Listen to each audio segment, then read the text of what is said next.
Sebelumnya, Assalamualaikum warahmatullahi wabarakatuh. Yang pertama, yang terhormat Bapak Anto Nurwidi Antara Nurse MK.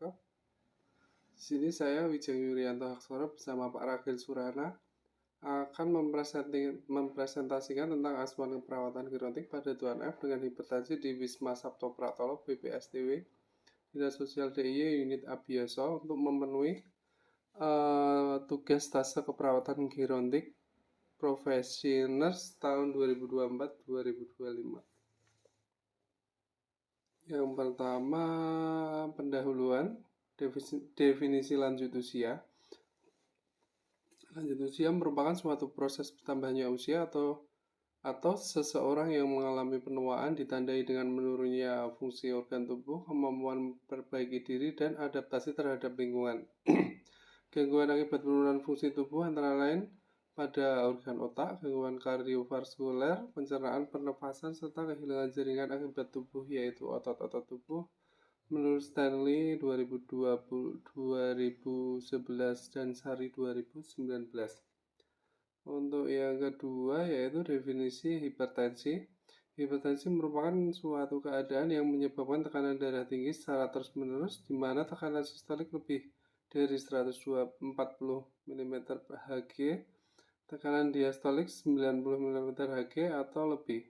Hipertensi atau penyakit darah tinggi merupakan suatu keadaan peredaran darah meningkat secara kronis. Hal ini terjadi karena jantung bekerja lebih cepat memompa darah untuk memenuhi kebutuhan oksigen dan nutrisi di dalam tubuh menurut Parwari 2018. Untuk klasifikasi hipertensi tingkat darah dari WHO ISH tahun 1999. Untuk kategorinya sebagai berikut. Untuk yang optimal, sistolik di bawah 120, diastolik kurang dari 80, untuk normalnya kurang dari 130, diastolik kurang dari 85. Sedangkan normal tinggi 130 sampai 139, sedangkan diastolik yaitu 85 sampai 89. Untuk hipertensi ada 3 macam yaitu derajat 1, 2, dan 3. Untuk klasifikasinya dapat dilihat sebagai berikut. Untuk etiologinya berdasarkan penyebabnya, hipertensi dibedakan menjadi dua bagian yaitu menurut Purwari 2018. Yang pertama, hipertensi esensial atau hipertensi primer. Penyebab hipertensi primer belum diketahui pasti, namun ada beberapa faktor yaitu yang pertama faktor keturunan, yang kedua ciri perseorangan, dan yang ketiga kebiasaan hidup. Untuk yang kedua yaitu hipertensi sekunder. Jenis hipertensi ini penyebabnya dapat diketahui sebagai berikut. Yang pertama penyakit ginjal, glomerulonefritis, pyelonefritis, nekrosis tubular akut, tumor. Dan yang kedua penyakit vaskuler, aterosklerosis, hiperplasia, trombosit, aneurisma, emboli, kolesterol, dan vaskulitis. Untuk yang ketiga kelainan endokrin seperti DM, hipertiroid, dan hipotiroid. Dan yang keempat yaitu penyakit saraf seperti stroke, encephalitis, sindrom Guillain-Barré. Yang kelima obat-obatan, kontrasepsi oral, dan kortikosteroid. Untuk manifestasi klinisnya, manifestasi klinis pada hipertensi menurut Parwari 2018 yaitu ada dua macam yaitu manifestasi hipertensi urgensi dan manifestasi klinis di hipertensi emergensi. Untuk patofisiologinya pada dasarnya hipertensi merupakan penyakit multifaktorial yang timbul akibat berbagai reaksi faktor-faktor resiko tertentu. Faktor-faktor resiko yang mendorong timbulnya kenaikan, mekanisme yang mengontrol kontraksi dan relaksasi pembuluh darah terletak di pusat vasomotor pada medula otak. Dan pusat vasomotor ini bermula jarak saraf simpatis yang berlanjut ke bawah korda spinalis dan keluar dari kolumna medula spinalis ke ganglia simpatis di torak dan abdomen. Rangsangan pusat vasomotor diantarkan dalam bentuk impuls yang bergerak ke bawah melalui saraf simpatis ke ganglia simpatis. Pada titik ini, neuron preganglion merampungkan asetikalin yang akan merangsang serabut saraf pasca ganglion ke pembuluh darah kapiler. Untuk selanjutnya, penata laksanaan hipertensi meliputi modifikasi gaya hidup, namun terapi antihipertensi dapat langsung dimulai untuk hipertensi derajat 1 dengan penyerta dan hipertensi derajat 2. Penggunaan antihipertensi harus tetap seperti dengan modifikasi gaya hidup. Untuk tujuan pengobatan pasien hipertensi adalah target tekanan darah 150/90 untuk individu dengan diabetes, gagal ginjal, dan individu dengan usia lebih dari 60 tahun, kurang dari 140/90. Untuk yang kedua, penurunan morbiditas dan mortalitas kardiovaskuler. Untuk diagnosa keperawatannya, kami mengambil 3 macam, yaitu resiko tinggi terhadap penurunan curah jantung berhubungan dengan vasokonstriksi iskemik miokard, peningkatan airload, afterload, dan hipertrofi ventrikular. Untuk yang kedua, nyeri atau sakit kepala berhubungan dengan peningkatan tekanan vaskular cerebral. Untuk yang ketiga, kurangnya pengetahuan berhubungan dengan kurangnya informasi tentang proses penyakit dan perawatan diri. Untuk analisa datanya, kami ambil pada hari Rabu 22 Januari 2025. Tempat di Wisma Sabto Praptolo BPSTW Abioso. Untuk yang pertama, untuk data subjektifnya, Tuan F mengatakan tidak tahu tentang hipertensi. Untuk yang kedua, Tuan F mengatakan terkadang pusing. Untuk yang ketiga, Tuan F mengatakan sering mengabaikan jika terdapat gejala-gejala yang dirasakan. Untuk data objektifnya, tekanan darah 140/90, respirasi 19 kali per menit, untuk nadi 90 kali, dan untuk suhunya 36 derajat Celcius. Untuk problemnya defisit pengetahuan, untuk etiologinya kondisi klinis yang dihadapi. Untuk yang kedua, data subjektifnya, klien mengatakan bahu sebelah kanan nyeri. Untuk P-nya saat beraktivitas, kuantitinya ditusuk-tusuk. Untuk R-nya bahu kanan, untuk skalanya 4, untuk T-nya hilang timbul. Problemnya nyeri akut, untuk etiologinya agen cedera biologis. Untuk yang ketiga, data subjektif, Tuan F mengatakan sering terbangun pada malam hari dan untuk memulai tidur lagi tidak bisa. Tuan F mengatakan tidak bisa tidur siang.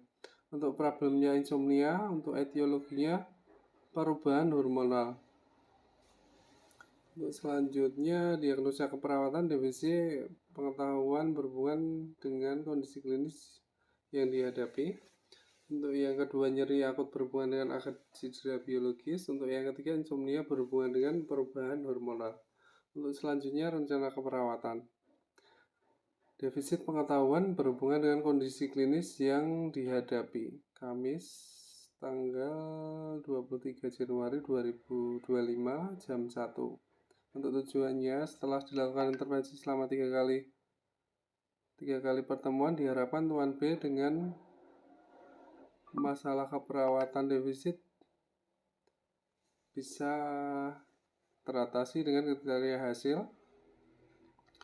Untuk angka awal memantau tekanan darah, yang kedua mengikuti diet yang direkomendasikan, dan yang ketiga membatasi asupan garam. Untuk awalnya 3 dan akhirnya 4. Untuk intervensi, kaji tingkat pengetahuan klien. Untuk yang kedua, berikan penilaian tentang tingkat pengetahuan pasien tentang proses penyakit yang spesifik. Dan yang ketiga, identifikasi kemungkinan penyebab dengan cara yang tepat. Yang keempat, berikan penjelasan tentang cara diet yang tepat. Untuk yang kedua, nyeri akut berhubungan dengan agen cedera biologis. Setelah dilakukan intervensi selama 3 kali 24 jam, diharapkan nyeri dapat teratasi dengan kriteria hasil sebagai berikut. Untuk intervensinya, manajemen nyerinya, yang pertama melakukan pengajian nyeri, yang kedua mengobservasi adanya petunjuk nonverbal atau ketidaknyamanan, yang ketiga mengajarkan penggunaan teknik farmakologi atau relaksasi. Untuk yang ketiga, insomnia berhubungan dengan perubahan hormonal. Setelah dilakukan tindakan selama 3 kali 24 jam, diharapkan Tuan F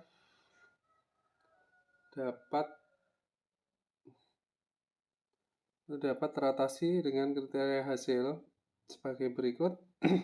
Kemudian intervensi yang dilakukan, yang pertama monitor atau catat pola pasien dan jumlah jam, yang kedua bantu untuk menghilangkan situasi stres, dan yang ketiga ajarkan pasien bagaimana melakukan relaksasi otot autogenik atau bentuk non-farmakologi lainnya untuk memancing tidur.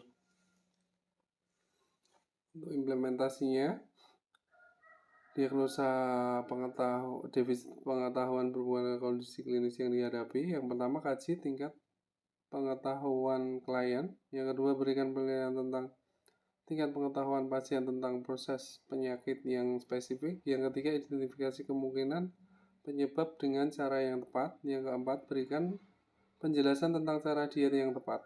Untuk data subjektifnya, klien mengatakan belum paham dengan hipertensi. Untuk objektifnya, tekanan darah 150/90, untuk nadinya 84 dan suhunya 36. Untuk tekanan darah berbaring 140/90, untuk duduk 140, untuk berdiri 130/90. Nyonya Tuan F tampak lesu dan tampak kooperatif. Untuk asesmennya, masalah defisit pengetahuan berhubungan dengan kondisi klinis yang teratasi sebagian. Untuk plannya lanjut intervensi. Untuk yang kedua, nyeri akut berhubungan dengan agen cedera biologis. Untuk manajemen nyerinya, melakukan pengajian nyeri. Untuk yang kedua, mengobservasi adanya petunjuk nonverbal atau ketidaknyamanan. Dan yang ketiga, mengajarkan teknik distraksi dan relaksasi. Untuk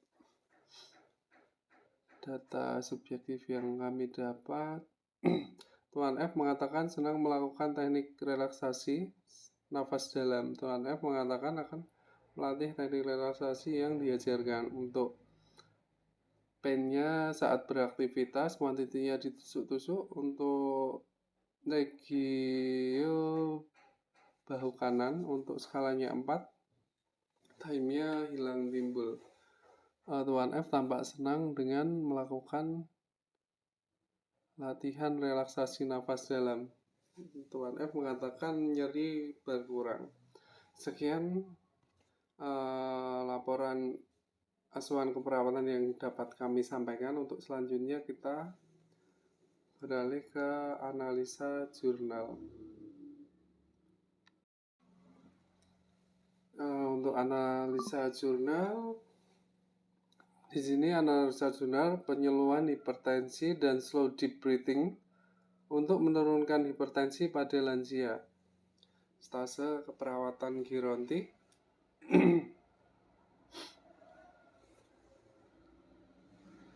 Untuk analisa jurnal hasil penelitian, nama Wijang Yuryanto Haksoro dan Rakin Surana. Untuk judul artikel, penyembuhan hipertensi dan slow deep breathing untuk menurunkan hipertensi pada lansia di BPSDW Unit Budi Luhur, Yogyakarta. Untuk sumber artikel, jurnal malahayati.ac.id. Untuk analisa jurnal yang kami gunakan yaitu analisa PICO.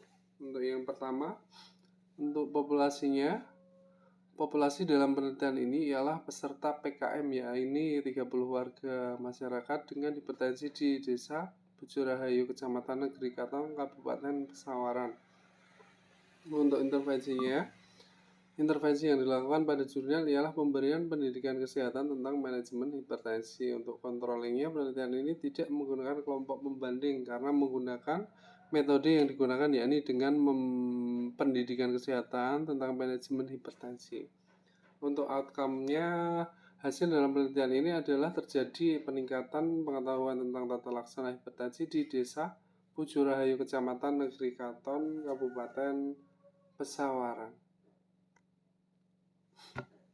Demikian Bapak Anto yang dapat kami sampaikan, semoga dapat bermanfaat dan bisa memenuhi untuk persyaratan ujian stase gerontik tahun ajaran 2004-2025 di Profesi Stikes Wirausaha Yogyakarta. Terima kasih.